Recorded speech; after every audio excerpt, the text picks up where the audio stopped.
Everyone, I am Vandana. Welcome to Margdarshan institute of learning. Last video में हमने discuss किया था dos and don'ts of English. जब आप इंग्लिश स्पोकन सीख रहे हैं तो उसमें आपको क्या चीज़ें हैं जो करनी चाहिए और क्या चीज़ें हैं जो नहीं करनी चाहिए, ये हमने लास्ट पार्ट में डिस्कस किया था। आज जो हम डिस्कस करने वाले हैं वो पार्ट है इंग्लिश का, वो सबसे इम्पॉर्टेंट पार्ट है जिसपे पूरा इंग्लिश बेस्ड है। ठीक है। अब स्पोकन इंग्लिश अगर आप सीखते हैं तो उसमें ग्रामर को बहुत ज़्यादा डिटेल में पढ़ने की ज़रूरत नहीं होती है, लेकिन एटलीस्ट आपको इतनी नॉलेज होनी चाहिए कि जो कुछ भी आप लिख रहे हैं या पढ़ रहे हैं या बोल रहे हैं, आपको इतना पता होना चाहिए कि आप क्या चीज़ यूज़ कर रहे हैं। तो उसके लिए ये जानना बहुत ज़रूरी है। तो वो क्या है? वो है पार्ट्स ऑफ स्पीच। ठीक है, जिसपे पूरा ग्रामर बेस्ड है और हर एक सेंटेंस में आपको कोई ना कोई पार्ट्स ऑफ स्पीच मिल ही जाएगा। बिना इसके आप कोई सेंटेंस फॉर्म नहीं कर सकते हैं। तो आपको पता है कि पार्ट्स ऑफ स्पीच टोटल कितने होते हैं? ये होते हैं 8। ठीक है। सबसे पहला है नाउन,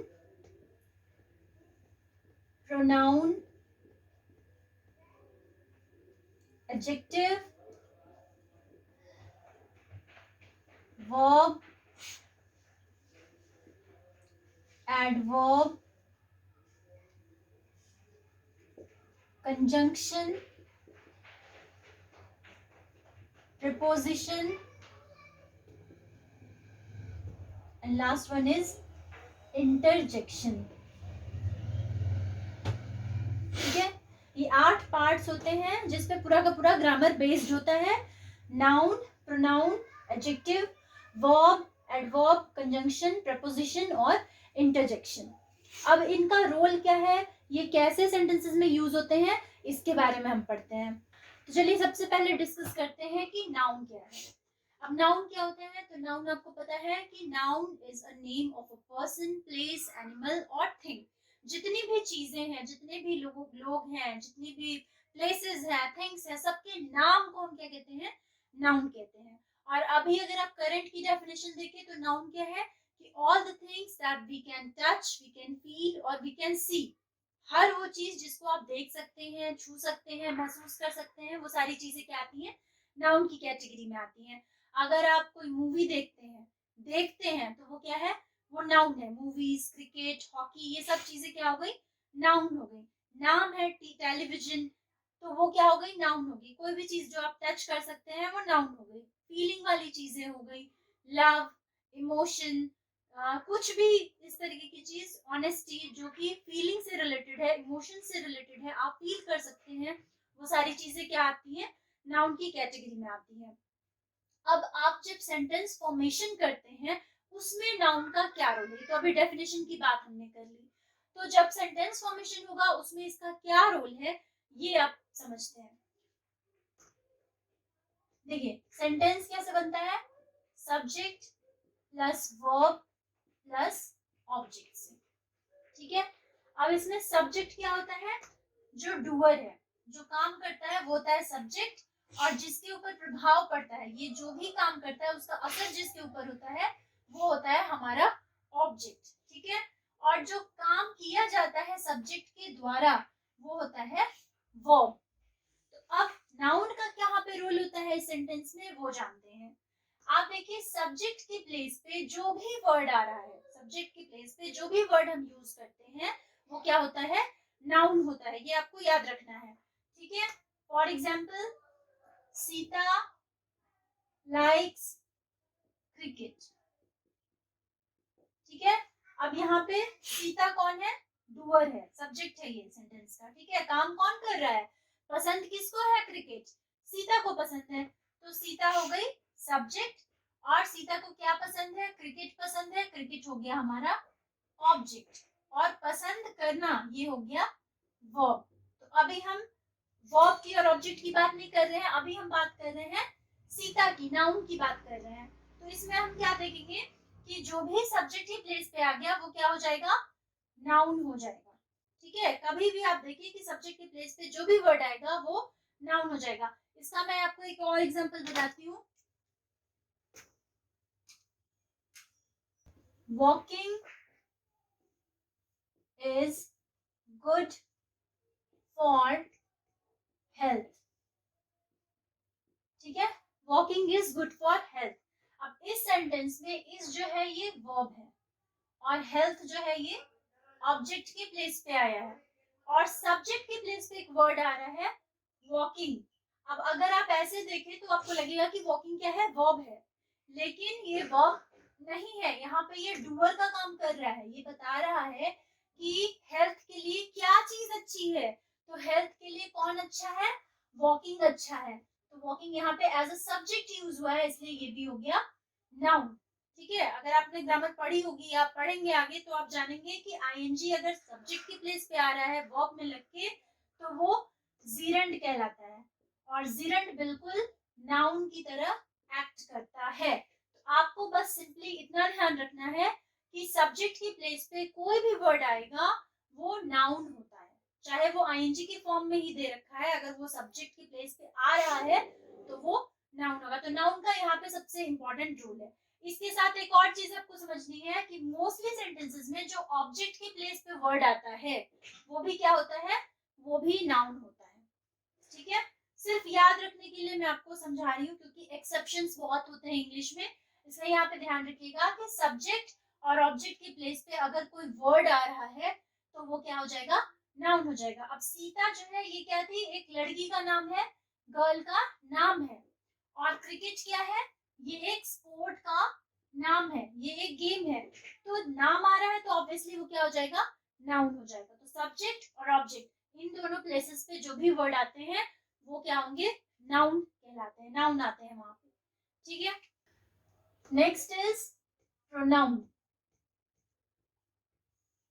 अब देखिए प्रोनाउन क्या होते हैं। तो प्रोनाउन क्या है कि जो भी वर्ड नाउन के प्लेस पे हम यूज करते हैं वो होता है pronoun. Pronoun is a word that is used instead of noun. Noun के प्लेस पे यूज होने वाला वर्ड होता है प्रोनाउन। जैसे अगर आप सीता यूज कर रहे हैं, लड़की है तो हम सीता के लिए क्या यूज कर देंगे, शी। अगर वहां पे राम है तो राम के लिए क्या हो जाएगा, ही। अगर वहां पे कोई भी नॉन लिविंग थिंग है तो हम उसके लिए क्या यूज करेंगे, इट। तो बार बार हम नाउन को रिपीट ना करके उसकी जगह पे किसका यूज करते हैं, प्रोनाउन को, क्योंकि हर सेंटेंस में रेपिटेशन अवॉइड करने के लिए, नाउन की रेपिटेशन अवॉइड करने के लिए हम किसका यूज करते हैं, प्रोनाउन का यूज करते हैं। तो सेम जब आप सेंटेंस फॉर्मेशन करते हैं तो वहां पे जो मैंने आपको अभी बताया कि सब्जेक्ट और ऑब्जेक्ट की प्लेस पे हम हमेशा क्या यूज करते हैं, नाउन यूज करते हैं। तो अगर उसकी रेपिटेशन को अवॉइड करना है तो हम सब्जेक्ट और ऑब्जेक्ट की प्लेस पे क्या लगा सकते हैं, प्रोनाउन लगा सकते हैं। तो अब आपको ये चीज ध्यान रखनी है या वो अपने आप ही आपको क्लियर हो जाएगा कि जैसे यहाँ हमने लिखा था सीता लाइक्स क्रिकेट, तो हमने बताया था कि सब्जेक्ट और ऑब्जेक्ट की प्लेस पे क्या आ जाएगा, नाउन आ जाएगा। अब अगर सब्जेक्ट और ऑब्जेक्ट की प्लेस पे लिखा हुआ है she likes it, cricket non living thing है इसलिए हमने वहां पे उसको प्रोनाउन दिया है इट। सीता लड़की है इसलिए हमने यहाँ पे प्रोनाउन दिया है शी। तो अगर अब यहाँ पे शी लाइक्स इट लिखा हुआ है तो आपको यही चीजें ध्यान रखनी है यहाँ पे कि सब्जेक्ट और ऑब्जेक्ट की प्लेस पे हम नाउन का भी यूज कर सकते हैं और प्रोनाउन का भी यूज कर सकते हैं, क्योंकि प्रोनाउन वहीं पे यूज होता है जहाँ पे नाउन को रिपीट अवॉइड किया जाता है। यानी कि हम बार बार जहाँ पे सोचते हैं कि अब हम नाउन का यूज ना करें तो इसलिए हम वहां पे प्रोनाउन का यूज करते हैं। तो प्रोनाउन ऑब्वियसली वही यूज होगा जहाँ पे हम नाउन का यूज करते हैं। तो सब्जेक्ट ऑब्जेक्ट की प्लेस पे नाउन का यूज हो सकता है या फिर प्रोनाउन का यूज हो सकता है। Now third one is adjective. अब एडजेक्टिव क्या होता है, यहाँ तो सबसे पहले इसके प्रोनाउंसिएशन पे आपको ध्यान रखना है कि कभी भी अगर ए और जे के बीच में डी आ जाए तो ये हो जाता है साइलेंट। ठीक है, कोई भी वर्ड जिसमें ए डी और जे साथ में आ रहे हैं वहां पे डी साइलेंट हो जाता है तो हम उसको एडजेक्टिव ना पढ़ के एडजेक्टिव पढ़ेंगे, एडजस्ट ना पढ़ के एडजस्ट पढ़ेंगे, एडजेसेंट पढ़ेंगे, एडजेसेंट नहीं पढ़ेंगे। ठीक है, तो वहां पे डी को हमेशा साइलेंट कर देंगे। अब बात करते हैं कि ग्रामर में एडजेक्टिव का क्या रोल होता है। तो आप सबको पता है कि एडजेक्टिव क्या होते हैं, नाउन और प्रोनाउन की क्वालिटी बताने के लिए हम जिस वर्ड का यूज करते हैं वो होता है एडजेक्टिव।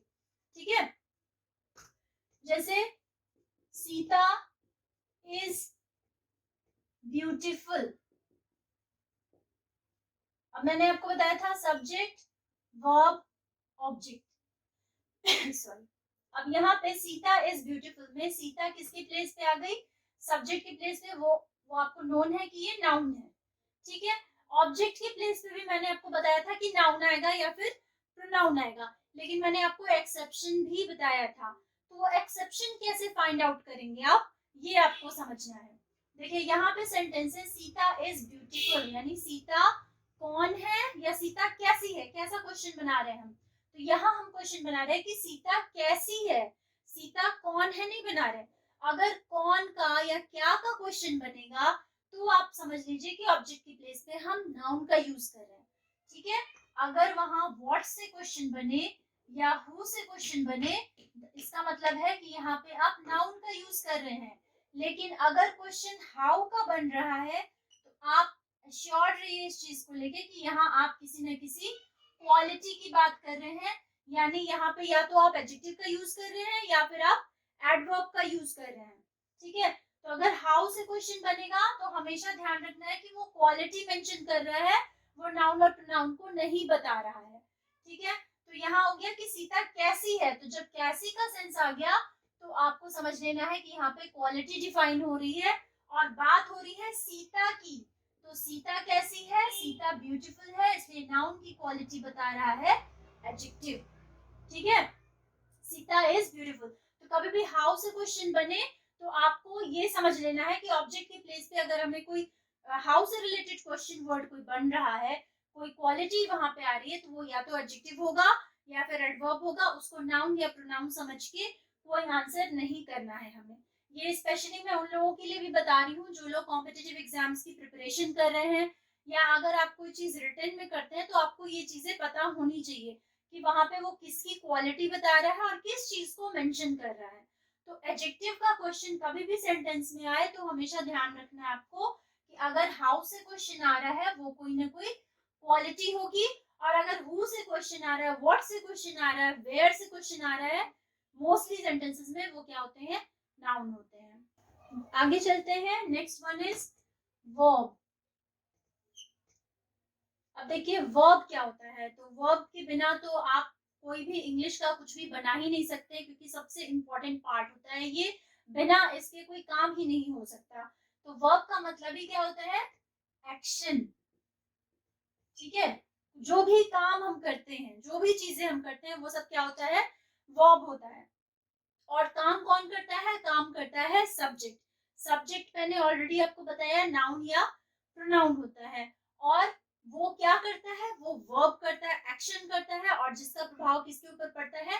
ऑब्जेक्ट के ऊपर पड़ता है। और अगेन सेम थिंग, ऑब्जेक्ट की प्लेस पे कौन आता है? नाउन या प्रोनाउन आता है। अगर वहां पे क्वालिटी मेंशन है तो आपको अपने आप समझ लेना है कि अगर हाउ से क्वेश्चन बन रहा है तो वो कोई ना कोई क्वालिटी को डिफाइन कर रहा है। अगर नाउन की क्वालिटी बता रहा है तो एडजेक्टिव है, अगर किसी वर्ब की क्वालिटी बता रहा है तो एडवर्ब है, ठीक है। चलिए वर्ब को देख लेते हैं। She laughs, she laughs। अब शी क्या है? नाउन की जगह पे आ गया तो प्रोनाउन हो गया ये सब्जेक्ट की प्लेस पे। और शी क्या करती है? काम क्या करती है? वो भी वो है आपका वर्ब, हंसती है। She laughs, she cries, she teaches, she taught। कोई भी टेंस जो होगा, जो भी आप स्पोकन इंग्लिश में अब जो आप टेंस का पार्ट पढ़ेंगे उसमें जो भी चेंजेस होंगे वो हम कहाँ करेंगे? वो हम करेंगे वर्ब में। इसलिए ये सबसे इम्पोर्टेंट पॉइंट है, सबसे इम्पोर्टेंट पार्ट है पार्ट्स ऑफ स्पीच का। तो अगर आप स्पोकन इंग्लिश पे ध्यान देना चाहते हैं तो आपको सबसे पहले ध्यान देना होगा वर्ब पे, क्योंकि वर्ब के जितने भी पार्ट्स होते हैं, जितने भी फॉर्म्स होते हैं, वो सारे आपको ध्यान रखने पड़ेंगे, ठीक है। चलिए एक बार इसके फॉर्म्स देख लेते हैं।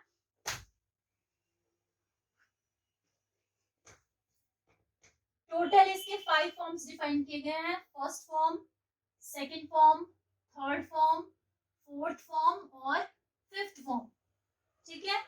फर्स्ट फॉर्म सबको पता है जो उसका बेसिक फॉर्म होता है। फॉर एग्जाम्पल डू, डू मतलब करना, ये फर्स्ट फॉर्म आ गया। सेकंड फॉर्म क्या होता है डू का? डिड, ये प्रेजेंट फॉर्म है, डिड हो गया। पास्ट फॉर्म, सेकंड फॉर्म जो आपने कर लिया, ठीक है। थर्ड फॉर्म है डन, ये परफेक्ट के साथ यूज होता है। तो do is the first form, second form did, third form done, fourth form होता है जब हम इसमें लगा देते हैं आईएनजी, डूइंग, ठीक है, डूइंग हो गया फोर्थ फॉर्म। और फिफ्थ फॉर्म होता है जब हम इसमें लगा देते हैं एस या ईएस। तो हम बेसिकली क्या पढ़ते हैं, हम पढ़ते हैं थर्ड फॉर्म तक, do did done, first form, second form, third form. अगर वहां पे है गो, तो गो का सेकंड फॉर्म क्या हो जाएगा, वेंट, और थर्ड फॉर्म हो जाएगा गॉन। कम, केम, और again third form come, teach, taught, again third form taught. इस तरीके से ये थ्री जो फॉर्म्स है वर्ब के, उसको हम आपको लर्न करना पड़ेगा ये चीजें, ठीक है। फर्स्ट फॉर्म सबको पता होता है, सेकंड फॉर्म और थर्ड फॉर्म आपको लर्न करना पड़ेगा। और एक्टिव वॉइस में जो थर्ड फॉर्म का जो पार्ट दिया हुआ है, ये हैज और हैव और हैड, हैज, हैव और हैड इन तीनों के साथ में यूज होता है। पैसिव वॉइस में वो बी की फॉर्म के साथ यूज होता है। तो ये सब हम आगे पढ़ेंगे, डिस्कस करेंगे जब हम टेंस पढ़ेंगे। तो अभी के लिए आप जानिए, कोशिश करिए कि जो सेकंड और थर्ड फॉर्म है इसको आप याद कर लीजिए ज्यादा से ज्यादा, या फिर आप यूज करिए उसको, ठीक है। और बाकी जो फोर्थ और फिफ्थ फॉर्म होते हैं, इसमें बस आपको क्या करना है कि सबके साथ आपको आईएनजी लगा देना है, गोइंग, कमिंग, टीचिंग। और जो फिफ्थ फॉर्म है ये भी बहुत इंपॉर्टेंट है, क्योंकि ज्यादातर जो हम सेंटेंसेस यूज करते हैं वो हम क्या करते हैं डेली लाइफ की, वो सिंपल प्रेजेंट टेंस में, प्रेजेंट इंडेफिनिट टेंस में यूज करते हैं। तो आपको तब तक वो क्लियर नहीं होगा जब तक आपका फिफ्थ फॉर्म क्लियर नहीं होगा, क्योंकि हम सिंपल प्रेजेंट टेंस में फर्स्ट फॉर्म का यूज करते हैं या फिर हम फिफ्थ फॉर्म का यूज करते हैं। तो बहुत से लोग क्या करते हैं, बोलने में क्या करते हैं, हमेशा फर्स्ट फॉर्म का यूज कर देते हैं, जबकि सबसे ज्यादा यूज होता है फिफ्थ फॉर्म का। कब यूज होता है, कहाँ यूज होता है, वो हम आगे डिटेल में डिस्कस करेंगे जब हम टेंस स्टार्ट करेंगे। लेकिन अभी के लिए आप बस ऐसे समझिए कि फर्स्ट फॉर्म में वो अपने बेसिक फॉर्म में होता है, सेकंड फॉर्म में डिड, वेंट, केम, टॉट इस तरीके से बनेगा। थर्ड फॉर्म हमेशा परफेक्ट टेंस के साथ यूज होता है, हैज, हैव और हैड के साथ एक्टिव वॉइस में। फोर्थ फॉर्म में आईएनजी लगा के यूज करते हैं। और जो फिफ्थ फॉर्म होता है वो फर्स्ट फॉर्म के साथ वाले टेंस में यूज होता है, तो उसके साथ हमेशा क्या होता है, एस और ईएस लगा होता है, like goes, does, comes and teach, ठीक है। तो ये आपको फॉर्म्स याद रखने हैं। तो फ्रेंड्स आज के लिए अभी आप इतना प्रैक्टिस करिए, इसको समझिए अच्छे से। अगर कोई क्वेरी हो तो आप कमेंट बॉक्स में क्वेश्चन पूछ सकते हैं मुझसे। और इसके अलावा जो बाकी के पार्ट्स ऑफ स्पीच है वो हम नेक्स्ट क्लास में डिस्कस करेंगे। तब तक के लिए keep practising and be safe. Thank you.